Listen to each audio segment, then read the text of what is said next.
Okay, I gotta go on stage next.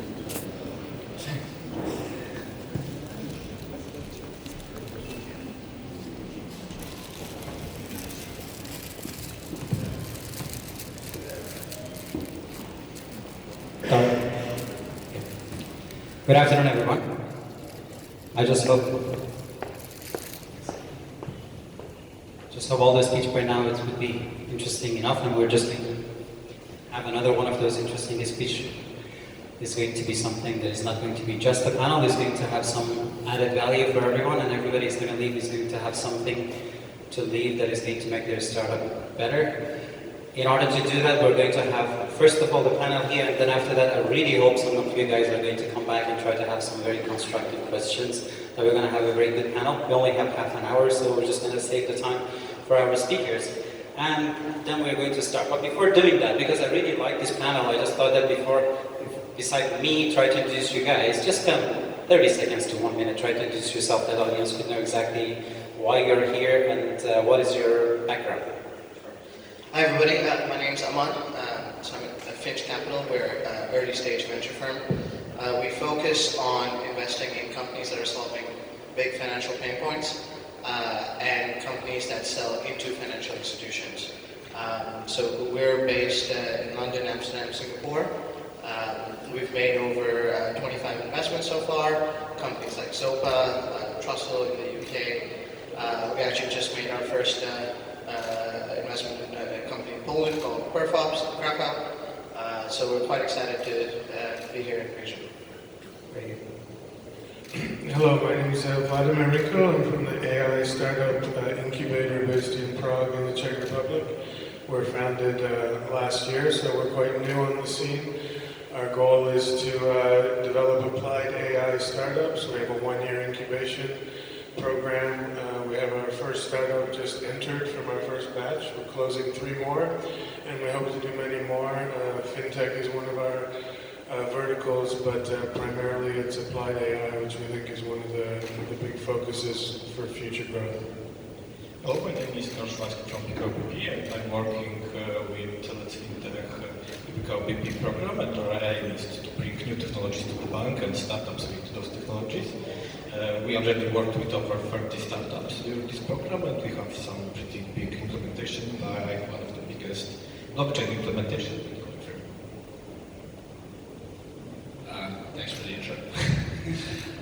So my name is Graham Blaisdell. I'm the co-founder of CoinFirm. We're generally considered if not the global leader when it comes to RegTech, so regulatory technology applications for blockchain and cryptocurrencies. Most notably through our CoinFirm AML platform, which automates and streamlines anti-money laundering for blockchain and crypto. But in this region, in Poland especially, we might be most known for what might be the largest real blockchain implementation in a major financial institution with PKOBP, and that's through our other solution called TrueData. Very good. So as you can see, we have a diverse group of people, from the startups to corporations, from blockchain to fintech and AI. So it's going to be something interesting. But before we start that, in order to also understand exactly how the audience are going to basically interact with our speakers. So how many of you guys are working with startups? Okay. And how many of you are from corporations? Okay, so more of a startup, less of a corporation. Any investors here? Okay, so I love that investors are sitting in the back. Exactly, trying to make sure everything, they see everyone. So what we're going to talk about is going to be about the backbone of the modern startups. There was a time that a startup means I'm unemployed. There was a time that I was like, oh, I have a startup, means that I just lost my job and I'm trying to find a new gig. Now we have startups, but if we really want to understand what will be the future of the startups and how these startups are going to be modern and is going to be future ready, they have to understand and have some specific features. Now for that reason, I really try to have segmentations here and then try to talk about every single one of them step by step from different angles, because as we understood that every one of you have different backgrounds, and hopefully we're just going to, in such a short time, try to have an understanding that if a startup wants to be successful, how they have to basically build themselves and build this technology in order to have some future and basically not wasting their time. We were in the coin firm 4 or 5 years ago with an idea, and now you're just sitting here and try to see that. So these are success stories, and we can try to take advantage of that. We also had another idea that blockchains cannot work with the banks, but now we also have a bank that understands and can work with those things. So what I'm saying is that this is not going to be a panel just about the theory. Hopefully we are going to have some conversation that has a lot of practical things behind it. From my point of view, the most important point that I'm going to start as a first topic would be the communication. If you have a perfect idea, if you have a perfect plan, but you don't know how to communicate, and you don't know how to talk to your audience and understand them, you're never going to succeed. So the first question from you guys, all of you can try to have your own opinion based on that, is that what would be the best way for a modern startup to basically create their communication strategy in order to be successful for their future? I think a VC would be pretty cool to hear on this. Yeah, so we call it product marketing fit in the VC world. So how do you know that what you're selling is really what your customer wants? And I think the reality is if you're a B2B enterprise software company, you don't know that until, I would say, Series A stage. So if I were a startup trying to kind of develop that message, I'm actually very fine for the company to go and do consulting and figure out kind of what it is that they're trying to develop for that specific problem. So you can hire someone to change messaging, all that stuff is fine. But I think at the end of the day, you need to make sure that people are really using your product.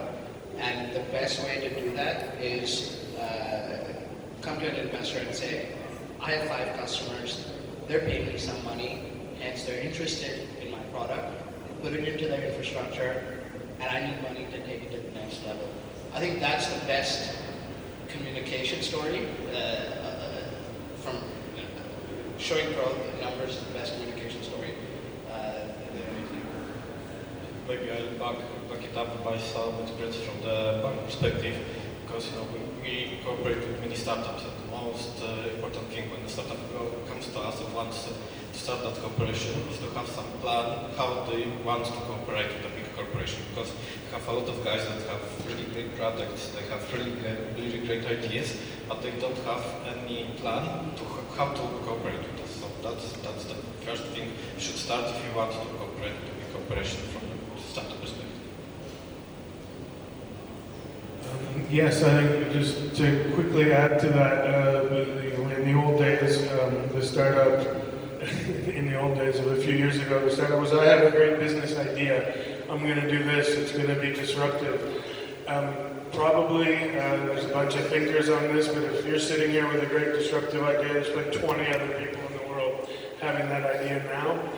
And so it's very important, like what is the value add, what is the solution, and as the colleagues just said, how am I going to implement that? And the best way to do that is to get out there and try it and beta test it and prove it with a track record, trial and error, of course, and I guess that's it.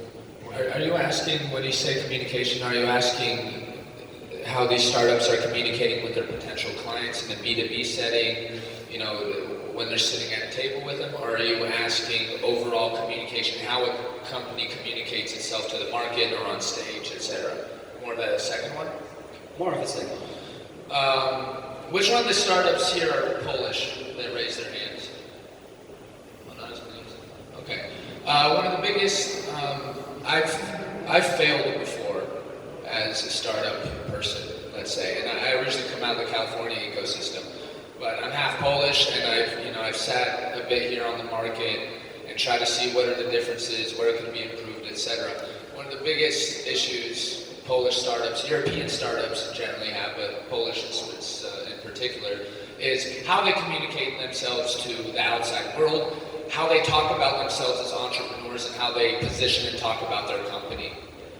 So, if you don't know how to communicate with passion or strength yourself and your company, whether it's a venture capital, whether it's somebody on, the crowd on stage, whether it's your potential client even, that can backfire on a bit. Polish startups are amazing, from the tech end, have great ideas, but they have poor execution when it comes to communicating to the market, understand how to sell their product, and then even dealing with entities like PKO, which even if they're extremely open, it's still a process.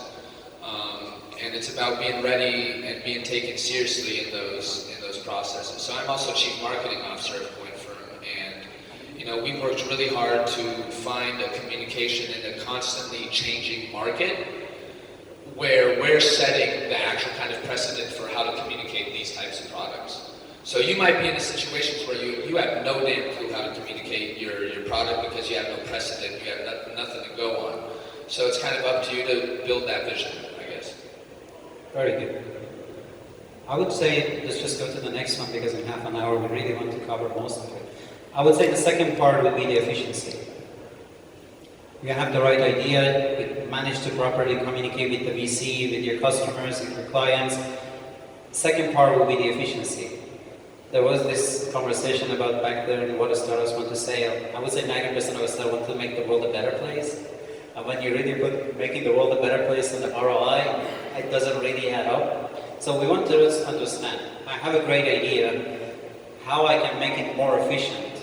And especially, as Grant also mentioned, very fast and very rapidly changing environment. How we're going to think about an idea that is going to be as efficient as possible.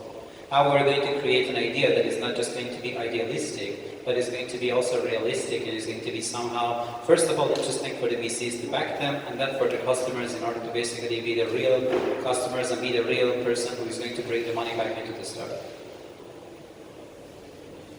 Yeah, there are lots of things to talk about. Maybe I'll just pick out two things.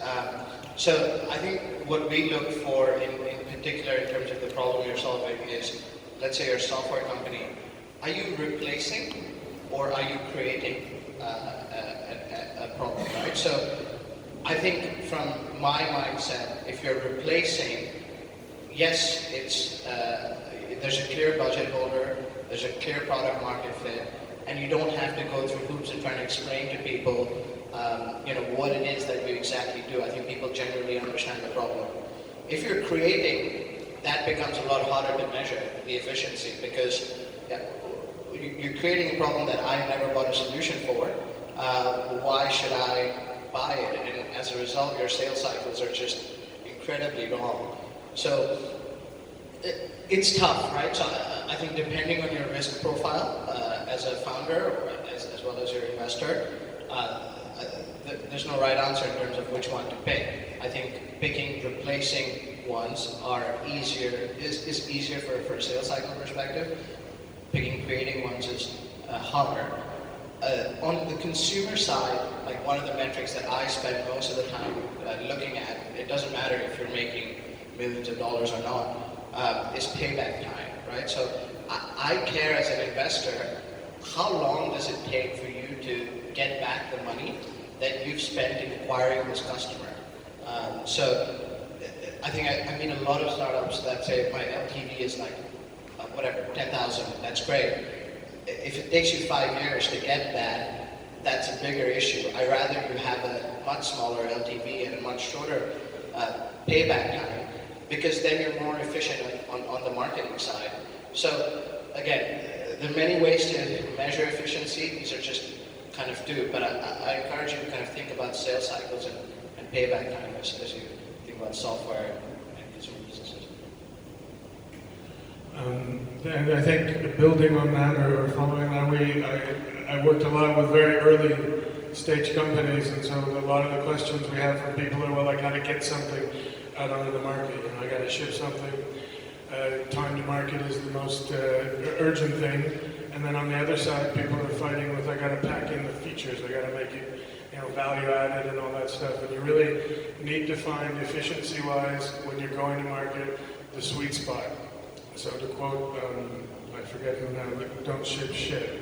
Like, don't get something out just because you need to get something out, because you'll never get a second chance to make a first impression. And don't spend too much time trying to build the elaborate, perfect, better mousetrap with all the bells and whistles. So the sweet spot is get something out there that speaks to what your vision is, what your idea was, that solves that one process, that one problem for the customer better than anybody else, solves it right now today, and get that out there, and that's your efficiency, and then build on that with each stage as you go forward, expanding and rolling out. Maybe I'll just add to it because I think that are very good points that maybe looking from a bigger perspective, many startups have this difficulty that they told at the time that they should be very elastic, very agile, but they frequently lack focus on something they really need to do, like building like an MVP. They just pivot like 10 times and they don't really know what's their client, what's their product. So if you want to build a really good startup, you should have that focus and know what we want to do in your company. Efficiency is an interesting term because you can gauge it so many ways as a company. I mean, in around less than a year, we've gone from 15-ish people to around 100 people. And then how you measure efficiency, how you handle, this new body of yours and keep it, let's say, at the same kind of operational effectiveness you did before. Like, as a CMO, the first year and a half of marketing, of Coin Firm, we spent, I could count on both hands probably the amount of thousands of dollars of actual marketing we did outside of any sort of travel and direct customer acquisition. So you can build, awareness, you can build a presence with very little money, or you can go out there and you can throw $100,000 on a few trips and a few stands at a conference, which has minimal return. So that's just one very simple example of how you can approach efficiencies. Like, here's the thing. Really, the efficiency of the money that we would be spending now shouldn't change too drastically than how I was doing it before, to be honest. But you get a wider scope, you get a wider vision, you get a little bit more ambitious, the market puts pressure on you to do certain things, and you can find yourself, in a certain position that you didn't know that was coming when it comes to your efficiency. So you could also, have advisors or people telling you need these type of people, but you might not need these type of people. And these people that they're bringing in usually on this point are paid way more than the employees you're used to paying. And then scale that up across a few more times. And you end up with an overhead that you're not really ready for. And if you're not generating revenues or you don't have a consistent sales cycle at all to at least, kind of project around these aspects, then this is why you say, hey, what happened to that startup that was so loud a year ago? Well, they kind of built themselves based off the hype, probably didn't go too hard with the sales, probably went a little bit too much with their costs, and then didn't have the things to back it up at the end of the day to make up for that. And they either totally lay off almost everybody or they eventually close. So can I say one thing? So it kind of relates a bit to communication. A very cool trick that I use that, okay, it's not black and white, but if you go to your website and you have, you're trying to describe kind of what you're doing, and I see kind of two different systems. One company that has product, and we try and explain what that product is in very simple scenarios, and then the other company has solutions. And while it's not a perfect measure, the way I kind of think about that is the company that has solutions hasn't quite figured out the product market fit quite yet. They're trying to solution themselves into a particular industry. While the company that's figured out product has said, you know what, I know this product, whatever the industry is, they can kind of link it to it. But it's a very, you can call it a silly trick, but kind of quick way to see from my perspective whether a company has figured out this kind of product market fit. I mean, this is a good idea because we're exactly going to this point. So we have a perfect communication. We know that we're efficient. Second point is always about the competitive advantage. It's about the whole idea that, okay, so we're providing a service and we're communicating properly, but at the same time there are other companies outside, also what we mentioned, like if we think that we're doing something unique, we just didn't do our research properly, right? So how do we have to just convince other people that what we're doing has competitive advantage over other people that are doing that. They also have the same effective communication. They all have the same level of efficiency, at least at their point of view. How do we have to communicate to our customers, to our clients, and everybody that our product or our solution has competitive advantage over others? Because if you can't convince them, we're talking in a good way, we are very efficient in some ways, but why do we have to have customer when they don't see us as a unique solution and a unique opportunity? I think, kind of what we're going through is pretty unique about that because we're building a market. So like even, I was talking to a VC not too long ago and they're saying, well, charge them the max and, see what they get. We're talking about how to determine pricing, for example. And when you're building a market yourself, we're the first people who really said anti-money laundering for cryptocurrencies and blockchain, right? What we deem, or the market deems, as our biggest competition, someone like Chainalysis or Elliptic, they don't even use the terms AML very much, for example, when you look at their communication. So how you present yourself, we like to be a little bit more hyper-focused. Maybe we should have a more broad focus and say things like strictly risk management, right? Or, once again, I'm speaking from a kind of unique point. Most people are entering into industries that have some sort of precedent somewhere, and you're disrupting it, or you're changing or making it more efficient, or solving a problem within it. Like we're solving a core problem in a big and dynamically growing industry, but no one else was solving that problem before us, or trying to solve that problem before us. So it comes back to kind of the precedent and learning from what's going on in the market. We can go ahead and try 30 different communication lines, right? I can use 30 different terms that might fit into what we're doing. But also you need to build identity. That's another thing as a startup, as a company, you need to build an identity. This is when we think this for this, we think this. I know that if I just go risk management, I just threw myself into a barrel with 1,000 fish that can just, people can think whatever we are. Right? They can make their own conclusions. But if I say we're anti-money laundering for cryptocurrencies and blockchain, people know it fits a certain thing, right? So all circumstances and situations are different. I could be given advice here that could be awesome for one startup and could just murder another one, to be honest. Yeah, I would add one thing. So on the competitive side, it's interesting. I think, it depends on which industry. I think like if you're in the space industry, I would say IP is probably important. I think people put too much emphasis on I have great IP.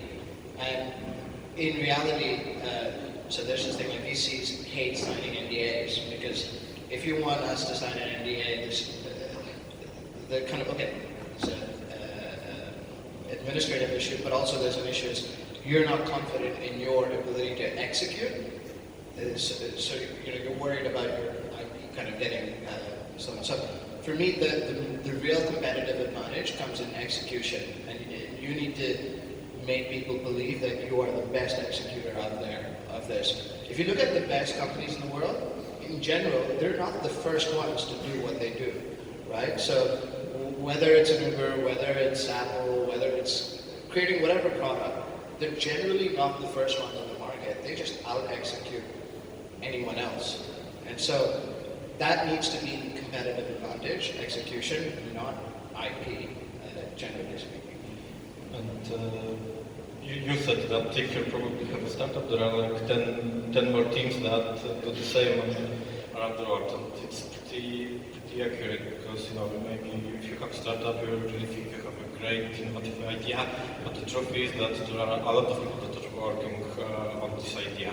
And for me, the biggest competitive advantage in a startup that comes to my bank and tries to cooperate is the team they have. Because if they have a good team, they will be able to execute the idea. And for example, we had like dozens of companies that were connected to blockchain and tried to do something with us, but we saw that CoinFirm had a very good team, a very healthy mix of people that had very good experience in big companies and younger people that were eager to build something new, something innovative. That's why we decided to have that strategic alliance with them when it comes to blockchain technology. So I think that at the base, the team is the most important thing that will build that competitive advantage for your company. I would support that completely. There's a Israeli think tank, an author guy, Eliezer, I'm probably pronouncing that wrong, Yudkowsky, and he says a lot of clever things. And the one I was going to quote just now popped out of my head. No, he said, and I don't want to upset anybody in the room, but he said your best chance of success as a startup is to have a real charismatic founder and find somebody with deep pockets who believes in you. And of course, that's maybe fairy tale land, but that is really how it works in the short run. But in a practical term, we mentioned that there's a bunch of people. Again, that same point. If you have a great idea, a lot of other people probably have it. There's a concept called defending the sandbox, and so you have your sandbox, which is your product, your concept. You explain why you're different, and you're in there fighting. And in AI, just to talk about my area, the best thing you can have to defend your sandbox is your unique data set. If you've been collecting data from very specific or germane to your product that you can then defend and nobody else has access to, you can then get your algorithms working better and better, faster and faster. If your app is, I'm going to take a picture of a pair of shoes and tell you where to buy it, like the penny idea from Big Bang Theory, I've talked to 7 companies that wanted to do that as a business idea, not just with shoes, but with clothes, and just watching NFL football on the weekend, the new Google Pixel camera, that's the feature they're advertising as the lead in their camera, giving it away for free. So defendable data sets, what is the wall you can build around your sandbox? A quick question, do you view your approach, because you're kind of talking almost as an investor from that angle, right? Is your approach more like an American VC investor or a European one, in your opinion? And then I'm going to say something based off that. Well, I don't know. We're an incubator, but we're not running our own fund yet. We're looking to put one together, but we're connecting investors with startups. So I'm not Your approach, but I'm saying it's a cultural approach. What's your approach? Cultural approach? Well, I think we look more from a European point of view, but some of that stuff's very American. Well, I think what you said is true for America more so than Europe. European, so for example, from what we know, we have one of the largest structured blockchain databases in the world, right? We have 200 proprietary algorithms. We have 200 risk flagging scenarios that no other entity is using. For European VCs, they're more just, what's the residual revenue? What's the residual revenue? And I think this is the reason I think the U.S. market is hopefully always going to be like this, the U.S. market, and why it's different than everybody else. Because they'll look at the passion of the founder. They'll look at these more kind of, these different elements past just a hardcore bottom line, where you say the data. I have something that is unique, and I can, I'll sit with my sword and I'll defend it and I'll fight it against whatever's in the market. I think that's why American companies, American VCs, etc., are just, in my opinion, better. And you see that reflected in the valuations of the risk they take, because they see bigger value in what's sitting there in the core as opposed to a bottom line, which could change drastically from day to. I mean, Amazon's been profitable 1 quarter its entire history, right? So if we want to get really hardcore on the bottom line, I think that's why European VCs and startups lose in the long run compared to American ones. We're only going to have 1 minute, so let's just try to keep it low key, because this is more interesting than whatever you're going to ask me. Are you going to bet on that one? With a minute left, I just wanted to say I probably agree. I've dealt with a lot of VCs from Europe, and most of them want to be like, the Wolf of Wall Street, and they're like, it's all about the money, and like, what's my ROI in a year? ROI and my time, my multiples on revenue in 5 years, and so we like to think we're trying to bring a longer-term approach. Some of these guys that I read and was quoting, they're Israelis, and there's a lot of Israeli VCs that are starting to look at this longer-term approach, what's the underlying value, and I think when we raise our fund, we'll be looking much more for who's the founder and what's the defendable sandbox. And I'm looking in the long run. It's an AI business. I want what's going to be our value together in 10 years, not like what can you make me in 1. Okay. Great, thank you. Sorry, man. No, it's just I wanted to just see if we would have some time for some questions, but our time is up. I really hope that that was not just a panel in order to just fill some blank. We really tried to add some value to you guys. No matter if you're in a startup or you're an investor, I hope you just get something in order to literally try to have a better backbone for your startup, no matter for today or for the future. I just want to say thank you for all the speakers for the very challenging conversation and a very challenging panel, and hope to see all of you guys very soon, and thank you very much.